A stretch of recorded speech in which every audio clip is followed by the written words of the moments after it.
नमस्ते, तुम्ही ऐकत आहात मानव परिचय, मानवतेची ओळख। आज तुम्ही विचाराची शक्ती बघाल। फिरदौसचा तर्क केवळ तिच्या घराच्या स्वयंपाकघरापुरता मर्यादित न राहता देशाच्या कायद्यात एक ऐतिहासिक बदल कसा घडवून आणला। न्यायाधीश हरिश्चंद्र कोर्टातून परत येऊन एक अद्भुत बातमी देतात।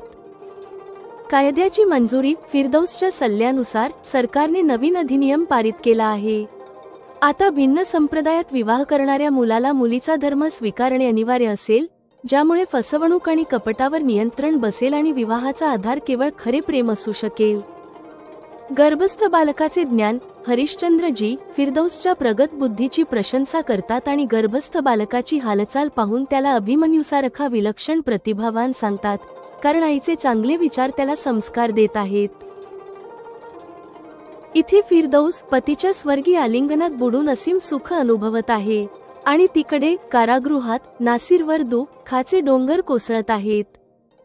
नासिर विचार करतो, का त्याच्या इबादतीला, प्रार्थनेला कोणतेही फळ मिळाले नाही? का त्याचे तारुण्य तुरुंगात व्यर्थ गेले? का तो त्याच्या आजार्यब्बाची सेवा करू शकला नाही? कट्टरतेची शिक्षा। जेव्हा त्याला नवीन कायद्याबद्दल समजते, तेव्हा त्याची छद्म विवाहाची योजना उद्ध्वस्त होते। नासिर आता त्याला चुकीची प्रेरणा देणाऱ्यांना शाप देऊ लागतो। विद्रोह आणि पतन। तीव्र निराशेमध्ये नासिरने देवाविरुद्धच विद्रोह केला। मी शपथ घेतो की आतापासून मी कधीही इबादत करणार नाही। नंतर दुसरी दुःखद बातमी येते, अब्बा हुजूर यांचे निधन। नासिर पॅरोलवर असताना गुन्हा केल्यामुळे वकील नासिरच्या जामिनासाठी निराश होऊन जातो। पण न्यायाधीश हरिश्चंद्र तोच फिरदौसचा पती काय निर्णय देतात? हे न्यायालय कोणत्याही मुलाला त्याच्या वडिलांप्रती आदर आणि कर्तव्याच्या मार्गात अडथळा बनू शकत नाही। हरिश्चंद्र यांची अद्वितीय उदारता नासिरला हे समजवून सांगेल का की खरे माणूस कोण असतात आणि प्रेम काय असते। ऐका, द्वेषाच्या पतनाचा आणि मानवतेच्या विजयाचा हा निर्णायक अध्याय मानव परिचय मध्ये तुम्ही ऐकाल। एपिसोड 8, कायद्याची मंजुरी आणि नासिरचे पतन। आता फिरदौसची जखम पूर्णपणे बरी झाली आहे, पण 7वा महिना लागल्यामुळे फिरदौसने कोर्टात जाणे पुढे ढकलले आहे। तिने आपले खटले अन्य वकिलांना दिले आहेत। 3 दिवसांनंतर कोर्टातून परत येऊन हरिश्चंद्रजींनी फिरदौसला सांगितले, तुम्ही आमच्या पहिल्या रात्री हे बोलले होते ना, की आपल्या संविधानात ही तरतूद करावी की 2 वेगवेगळ्या संप्रदायांचे मुलगा मुलगी जेव्हा विवाह करण्याचा निर्णय घेतील तेव्हा मुलाला मुलीचा धर्म स्वीकार करण्याची कायदेशीर सक्ती असावी। तेव्हा या गोष्टीची शिफारस मी विधितज्ञ आणि सरकारला केली होती। इतके बोलून हरिश्चंद्र थांबले। ते फिरदौसला प्रेमाने पाहू लागले। आपले पतिदेव काय सांगायला जात आहेत हे ऐकण्यासाठी फिरदौस उत्सुक झाली। हे समजून घेत हरिश्चंद्रजींनी पुढे सांगितले, फिरदौस, तुम्हाला आनंद होईल की सरकारने नवीन अधिनियम पारित केला आहे, ज्यामध्ये आपला खोटा धर्म सांगून कोणताही मुलगा फसवणुकीने कोणत्याही मुलीशी लग्न करेल तर त्याच्यासाठी कठोर शिक्षेची तरतूद केली गेली आहे। सोबतच भिन्न संप्रदायात विवाह करण्यासाठी तुमच्या विचारानुसार मुलासाठी मुलीचा धर्म स्वीकार करण्याची सक्ती केली गेली आहे। हे ऐकून फिरदौसचा आनंद शिगेला पोहोचला। तेव्हा हरिश्चंद्रजी म्हणाले, वाह फिरदौस, किती प्रगत बुद्धी आहे तुमची। तुमच्या या बुद्धीमध्ये उत्पन्न झालेल्या विचाराला संसदेच्या दोन्ही सभागृहांमध्ये पारित केले गेले आहे। फिरदौसने आपला आनंद नियंत्रित करत सनेमाने म्हटले, जी, माझा आनंद या कारणामुळे नाही की माझ्या सूचनेला कायद्यात स्थान मिळाले आहे। माझ्या आनंदाचे कारण हे आहे की यामुळे द्वेषाच्या मुळावर आळा बसेल। वास्तविकतः आता केले जात असलेले संप्रदायाबाहेरचे विवाह दाम्पत्य सुखाच्या विचाराने कमी, उलट कट्टरवादी लोकांकडून आपल्या धर्माचे अनुयायी वाढवण्याच्या चुकीच्या प्रेरणेने अधिक केले जातात। दुःखदपणे यात मुलीला फसवले जाते। ही तरतूद केल्यामुळे आता आपला धर्म मुलीला नाही तर मुलाला बदलावा लागेल, ज्यामुळे मुलीवर फसवणूक आणि कपटाची शक्यता कमी होईल। ही कायदेशीर तरतूद झाल्यानंतर आतापासून भिन्न संप्रदायात जे विवाह होतील त्याचा आधार खरे प्रेमच होऊ शकेल। फिरदौसने इतके बोलताच तिच्या गर्भात हालचाल जाणवली, जसे की 7 महिन्यांचे गर्भस्थ बाळ आपल्या आईच्या वक्तव्यावर टाळ्या वाजवून प्रशंसा करत आहे। फिरदौसने हे अनुभवून पतीचा हात आपल्या पोटावर ठेवला। हरिश्चंद्रजींनी आपल्या मुलाच्या हालचाली अनुभवताना म्हटले, कदाचित तुम्ही अभिमन्यूची कथा वाचली असेल। अभिमन्यूने आईच्या गर्भात असतानाच चक्रव्यूहात प्रवेशाचे जटिल ज्ञान प्राप्त केले होते। वास्तविकपणे हे सत्य आहे की गर्भात असतानाच प्रत्येक बालक संस्कार ग्रहण करण्यास सुरुवात करतो। त्यामुळे मुलाच्या ज्ञान आणि संस्काराचा पाया चांगला सुनिश्चित करण्यासाठी गर्भवती मातेने चांगले विचार आणि चांगल्या गोष्टी वाचणे, पाहणे, बोलणे आणि विचार करणे आवश्यक आहे. एक विराम घेतल्यानंतर त्यांनीच पुढे सांगितले, फिरदौस, ज्या प्रकारे तुम्ही तुमचा गर्भकाळ निभावत आहात त्यावरून मी म्हणू शकतो की आपला लवकरच जन्माला येणारा हा मुलगा विलक्षण प्रतिभावान असेल. आपल्या पतीकडून अनेकदा एखाद्या गोष्टीवर प्रशंसा ऐकणे आतापर्यंत फिरदौसची सवय झाली आहे. फिरदौस आपल्या अशा प्रशंसांवर लाजायची. अशा वेळी फिरदौसच्या चेहऱ्यावर गुलाबी रंगाची आभा पसरत असे.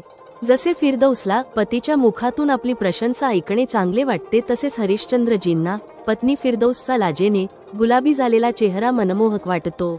आताच्या या संधीचा हरिश्चंद्रजींनी फायदा घेतला आणि काळजीपूर्वक फिरदौसला आपल्या मिठीत घेतले. फिरदौससाठी पतीचे आलिंगन स्वर्गापेक्षाही सुंदर ठिकाण आहे. हरिश्चंद्रजींच्या आलिंगनात ती तिच्या सुखद अनुभूतींमध्ये हरवून गेली आहे. इथे फिरदौसला सुखावर सुख मिळत आहेत. त्याचसोबत फिरदौसच्या सोबतमुळे तिचे पती हरिश्चंद्र असीम सुख अनुभवत आहेत.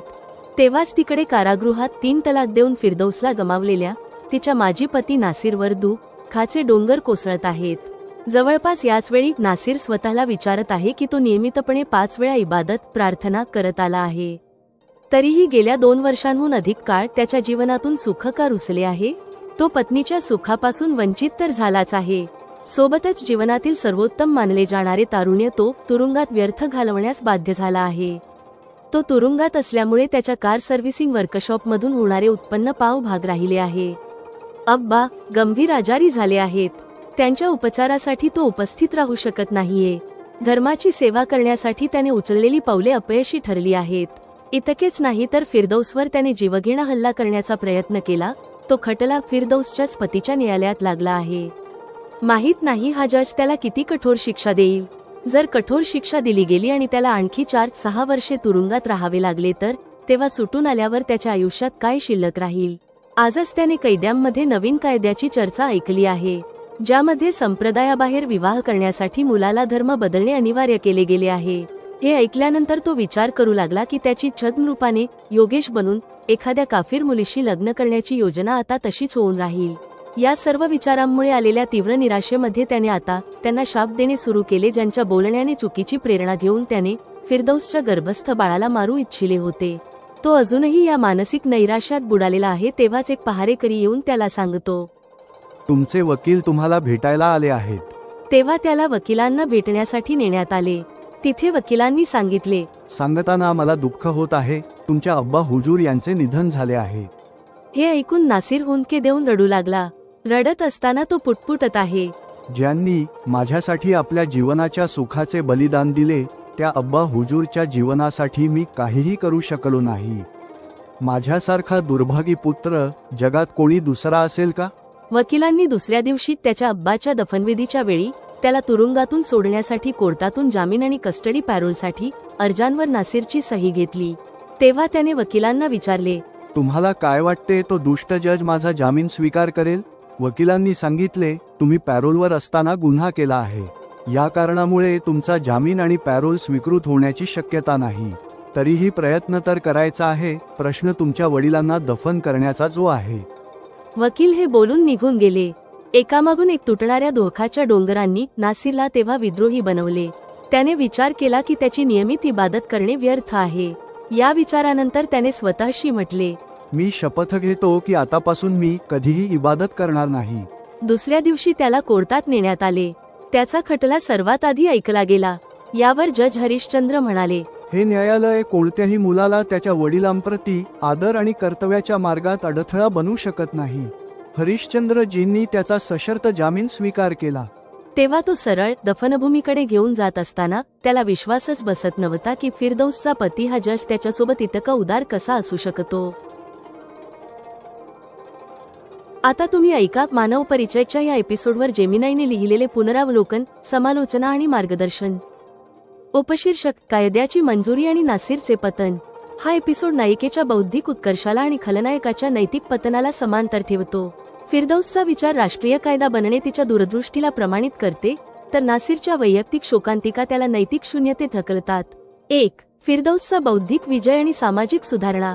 फिरदौसचा हा विचार की आंतर संप्रदाय विवाहामध्ये मुलाने मुलीचा धर्म स्वीकारणे अनिवार्य असावे हा केवळ एक प्रस्ताव नाही, तर कट्टरपंथीच्या मुळावरचा थेट हल्ला आहे.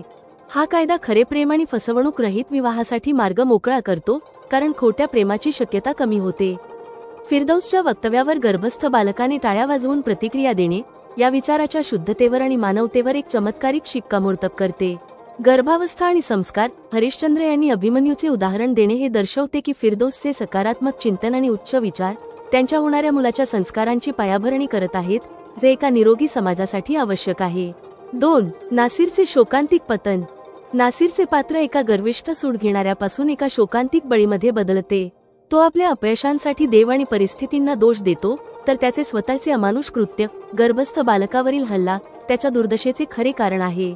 अंतिम विश्वासाचे तुटणे, वडिलांचे निधन आणि नवीन कायद्याची बातमी त्याच्या सर्व सूडबुद्धीच्या आणि छद्म योगेश योजनांना उद्ध्वस्त करते. निराशेच्या शिखरावर तो इबादत सोडून देतो, जे त्याच्या आध्यात्मिक शून्यतेत जाण्याचे प्रतीक आहे. 3. हरिश्चंद्र यांची न्याय दृष्टी. हरिश्चंद्र यांनी नासिरला सशर्त जामीन देणे न्यायाच्या सर्वोच्च सिद्धांताला दर्शवते. हे सूड नाही, मानवता आहे. हरिश्चंद्र नासिरच्या गुन्ह्याने नाही, तर मुलाच्या कर्तव्याने न्याय करतात. फिरदौसचा पती त्याच्यावर उदार का होत आहे हे नासिरला समजू न शकणे हे दर्शवते की तो अजूनही द्वेष आणि कट्टरतेच्या पट्टीमधून बाहेर पडलेला नाही. निष्कर्ष. फिरदौसच्या मानवतावादी विचारांचा विजय होतो, तर नासिरची कट्टरपंथी विचारसरणी त्याला जीवनाच्या प्रत्येक क्षेत्रात पराभूत आणि एकटे सोडून देते. ही कथा द्वेष आणि अंधश्रद्धेच्या विनाशावर कायदा आणि प्रेमाची शक्ती स्थापित करते. एपिसोड 8 समाप्त.